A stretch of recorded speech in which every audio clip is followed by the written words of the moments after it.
How did Depeche actually get together? Tell us the story of Depeche. Go on, Martin. Go on, Martin. You tell us. Well, we sort of got together about 5 years ago, and originally it was just me, Andy, and Vince Clark, who went on to form Yazoo. And then we sort of got Dave in as the singer. Started playing around locally and things. It just like I knew Andy from school. Vince lived out my back,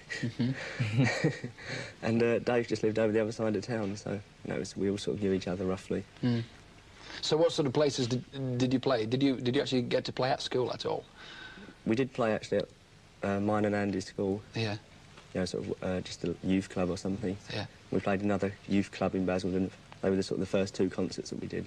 Do you ever sort of go back and pay a visit to home and play, or not? No. It's too difficult these days, you know, getting it all together. Yeah, you're getting so the whole busy. show together. They're so busy, folks. It's wonderful. Now then, competition time again. Hang around. We'll be hearing more from Martin because there are a couple. You've had 12 sort of chart singles hits, but you've never had a #1, have you? No. Why do you think you've never had a #1? Well, it's a very difficult question to answer that, really. You know, we just keep trying our best, and I mean, it's not vital to us to have a #1 anyway. So although it would be nice, of course. But what kind of a difference does it make, though? I mean, is it enough for a band just to do very well, like you have done very well, or really is getting a #1 very important in terms of, obviously, financially and carrying on working afterwards?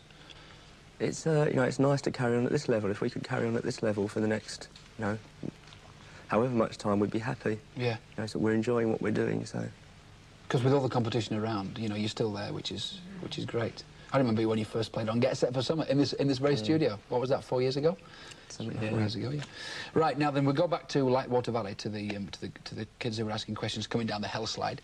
And Mark asked, if you hadn't taken pop music as your career, what would you have been? What do you think you'd have been, Martin? Well, when I left school, I worked in a bank for a year. Did you? Sort of just getting some money together. Yeah. And if it hadn't taken off, I'd have probably still been there, you know. You must have been quite bright, because, I mean, you can't just walk into a bank and get a job. You must have done quite well at school. Reasonably well, but yeah, I think it's not that difficult to get a job in a bank. Have you got to 5 O-levels or something? Possibly, yeah. Well, that's not bad. That's more than I got. What did you get? Tell us about how you did at school. I did quite well. I stayed on until I was 18. Yeah. Did 2 A-levels. So he was bright, you see. He was very bright. He's just being modest about it. Alan, what about you? What would you have done if you... Well, when I left school, I worked in a recording studio for a while, and I probably would... I mean, I would have been involved in the music business in some direction or other, I think, you know, because it was the only thing I was ever really interested in. So maybe I would have still been there.